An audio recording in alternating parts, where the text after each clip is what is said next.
We are going deep into the ruins of American iron. Welcome to the hunt for Detroit's most feared industrial secret, the 1,000-pound ghost engine. Most people think the Big Three built the toughest machines on Earth. They are wrong.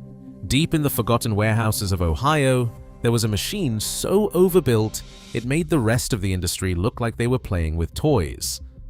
This is the White Motor Company Superpower. It is a gear-driven, high-nickel monster designed to run at full throttle for a lifetime without a single sensor or a line of computer code. But in the 1950s, this masterpiece just vanished. The suits did not just stop making it, they tried to act like it never existed. We found one. It is covered in 70 years of dust, but the steel underneath is still perfect. What was the deadly secret buried inside this 1,000-pound ghost engine that forced the industry to bury its own masterpiece? And why did the toughest engine in history become a corporate crime? The ledger is the only voice that cannot lie. Bound in brittle leather, the page sits heavy with 70 years of dust and ink, an artifact as real as the iron it describes. Here, in spidery blue script, is the accession date, November 16, 1955.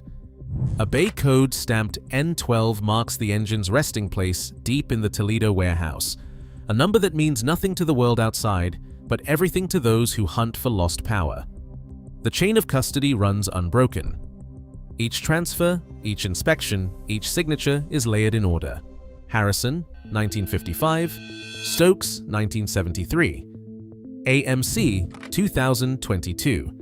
A single red notation, sampling approved, lab order number 2419, authorizes the only breach in the seal, and even that is signed and countersigned. No rumor, no legend, just the slow, deliberate handwriting of men who understood what was at stake. The ledger page itself is the first relic. Here, the myth becomes evidence. A slab of cast iron, blackened by decades, rests beneath a plastic veil stamped System Critical, 2026. This is no rumor, no blueprint fantasy. The legend is right there, cast in relief. Superpower. The letters stand proud against the deck, each one a rebuke to the age of plastic timing covers and wireless diagnostics. Here lies 1,000 pounds of high nickel mass, a 500 cubic inch fossil that defies the entropy of progress. The block's flanks are scored with foundry marks, cooling scars, and a serial Bay code, evidence that this artifact was made to outlast its makers. Next to it, the modern engine cover looks like a toy, its barcode label dated 2026, promising obsolescence with a smile. The contrast is almost cruel, one built for the 100-year life cycle, the other for a 3-year lease. This is the moment the myth becomes iron, and the hunt for the Detroit secret moves from paper to proof. White's boast was never subtle. In bold, serifed type, their catalogs thundered, the professional's choice. Not a promise, but a challenge, etched into every procurement sheet, repeated in the language of men who built for war and for the long haul. The slogan was not mere advertising. It was a contract, sealed by the US Army's own appetite for machines that would not yield. The ledgers do not lie, 2,500 units of the white 444 cargo truck in 1939, each one powered by a block of iron that could outlast a generation of drivers. During the war years, White's name appears again and again in Army ordnance purchase orders, 6-ton, 8-ton, 10-ton models, each order a vote of confidence in the myth of indestructibility. The brochures, yellowed now, are still defiant. Tested to a 10,000-hour life cycle, they declare, flanked by diagrams of gear-driven camshafts, sodium-cooled valve seats, and the 7 main bearing crank.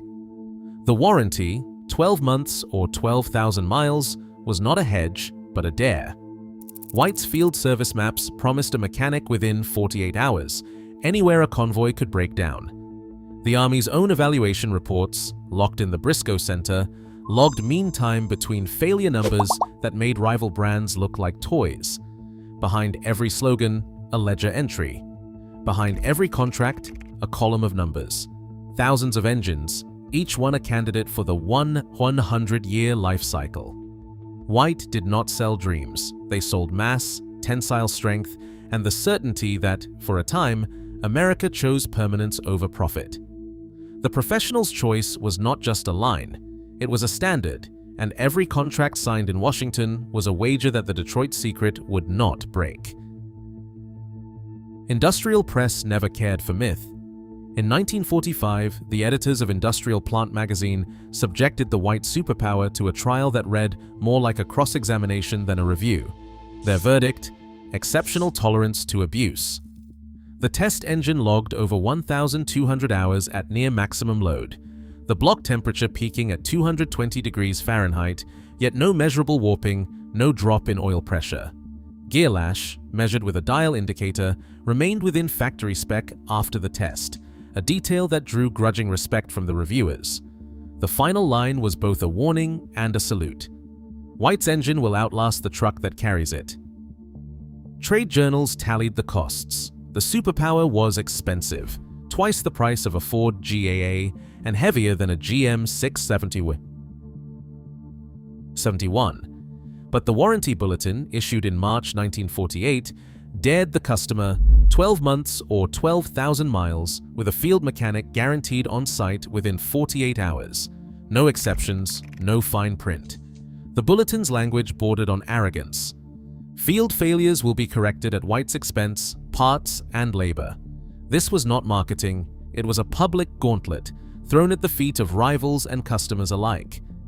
The 48-hour service claim became a yardstick, cited in Army ordnance circles as the gold standard for military uptime. Mechanics in the field joked that a White warranty was worth more than a payroll check. For the lab, these promises are not just boasts, they are a challenge, a bar set so high that only the iron itself can answer. The Detroit secret stands accused of being too good. The autopsy will reveal if the legend holds. A block of iron this size is not merely cast, it is conjured. The numbers alone defy modern logic: 1,000 pounds, measured and confirmed, not by rumor, but by a certified scale, the kind used to weigh artillery shells and locomotive axles. The micrometer jaws close on the deck, 14.5 inches wide, 8.2 inches deep. The alloy, sampled from a scar no wider than a thumbnail, tells a story written in the periodic table. 3.5% nickel, 2% chromium, 0.1% molybdenum. This is not the brittle recycled scrap of contemporary blocks. This is forbidden iron, a matrix dense enough to ring when struck, so saturated with nickel that corrosion recoils from its surface. The energy dispersive spectroscopy chart reads like a confession. Peaks for nickel and chromium tower over the iron baseline, a fingerprint that matches only the original White Motor Company patents.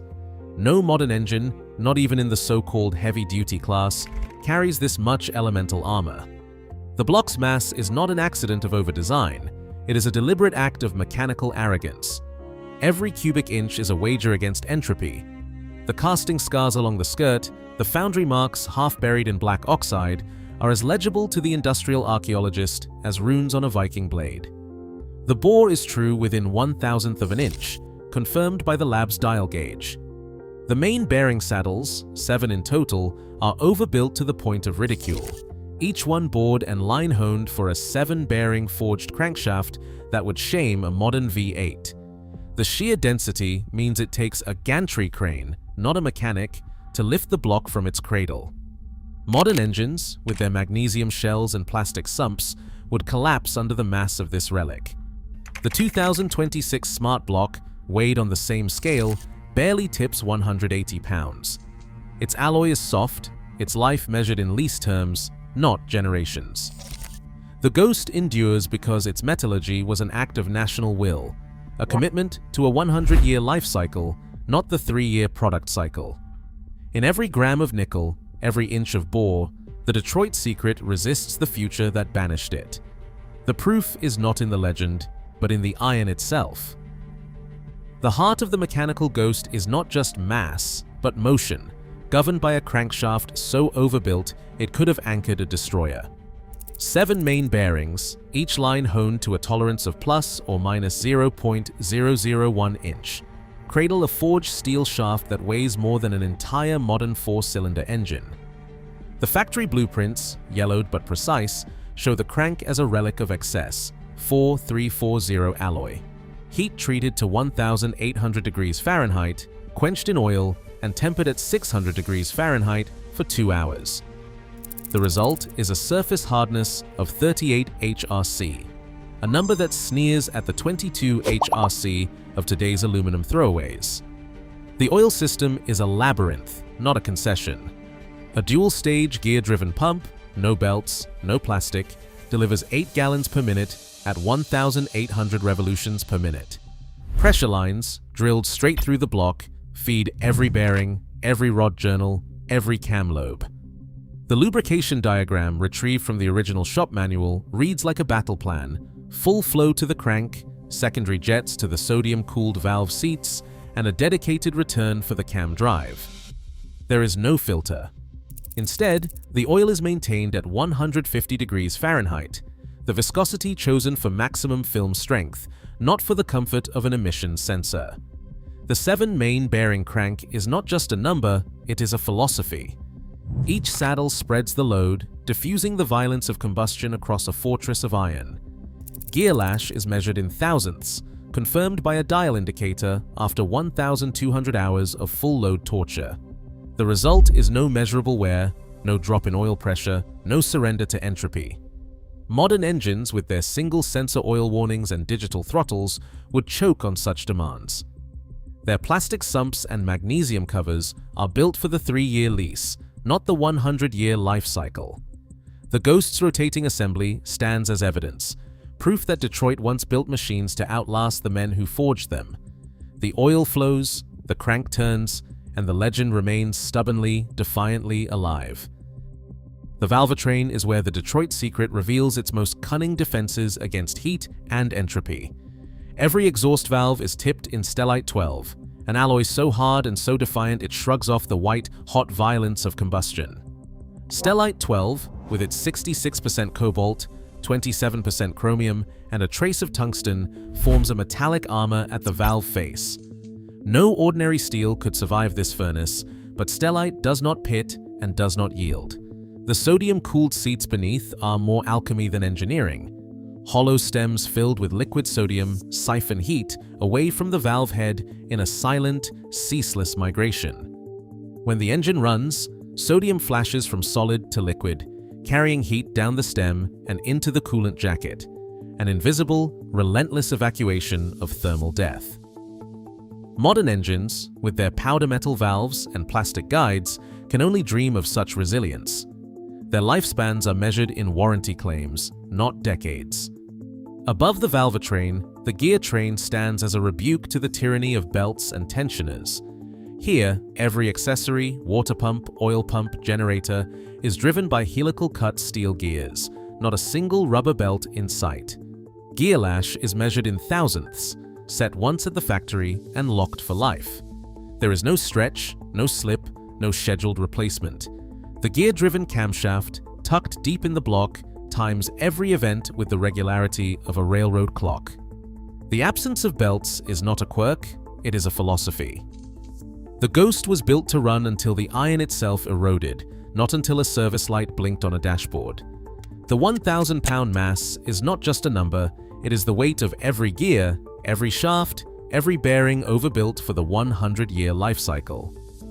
Accessory: lash, checked after 1,200 hours at full load, remains within factory specification. No drift, no chatter, no call for adjustment. The sodium-cooled seats, dissected under the microscope, show no sign of fatigue even after decades of storage and a lifetime of abuse. The stellite valves still ring true, their faces unscarred. Each of these components is a fingerprint of a lost code. Build it once, build it forever. The mechanical Ghost does not ask for mercy, it does not plan for failure.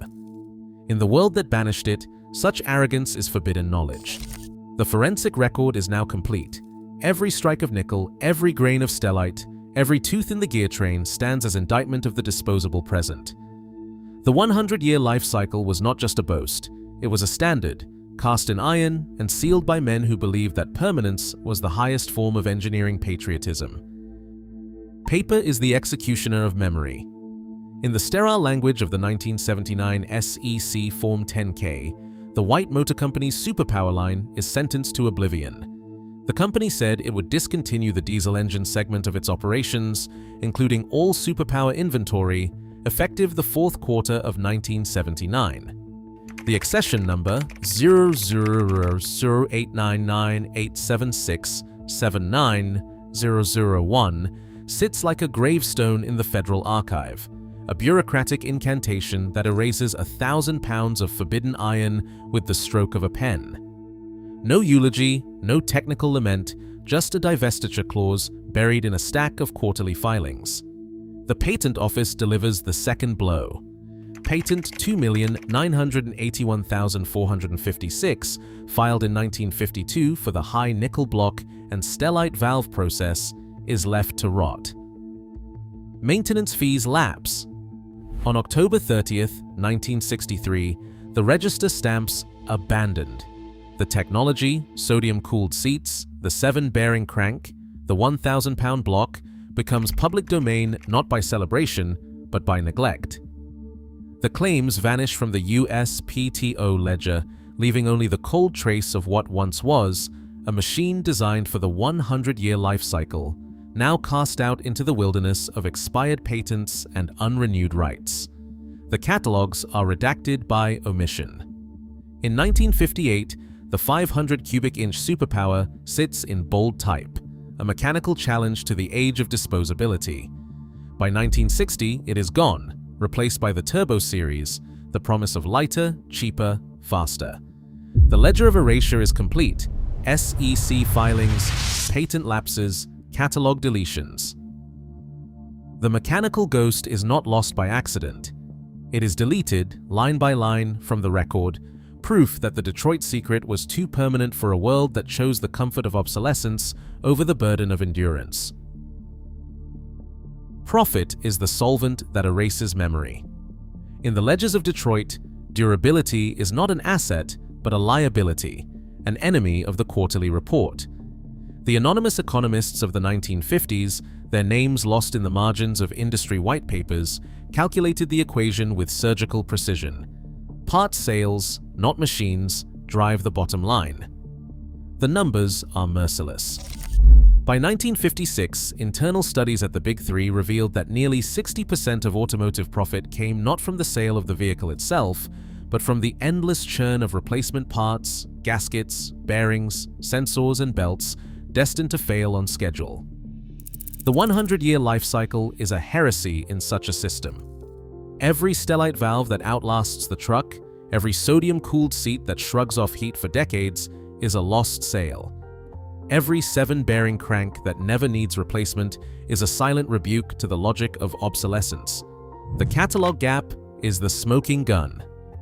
In the White Motor catalog from 1956 to 1958, the 500 cubic inch superpower stands in bold, a fortress of iron. By 1960, it has vanished, deleted not by accident but by design. The aftermarket is left to scavenge, finding only blank spaces where part numbers once promised permanence. The industry's own analysts, quoted in confidential memos, describe the deletion as strategic realignment. The phrase is bloodless, but the intent is clear. A machine that refuses to die is a threat to the cycle of consumption. The mechanical ghost is not just a casualty of progress, it is a victim of profit logic, erased so that the ledger may breathe easier. In the end, the Detroit secret was too permanent, too honest, for a world that worships the disposable. Where others see scrap, I see a 1,000-pound warning. The mechanical ghost remains: stellite valves, sodium-cooled seats, 500 cubic inches of forbidden iron, a 7-bearing crank meant for a 100-year life cycle. Today's smart engines beg for updates, yet the ghost still roars on, independent. America traded permanence for planned obsolescence. The real secret? We knew how to build forever and chose not to. Tell me what you see below.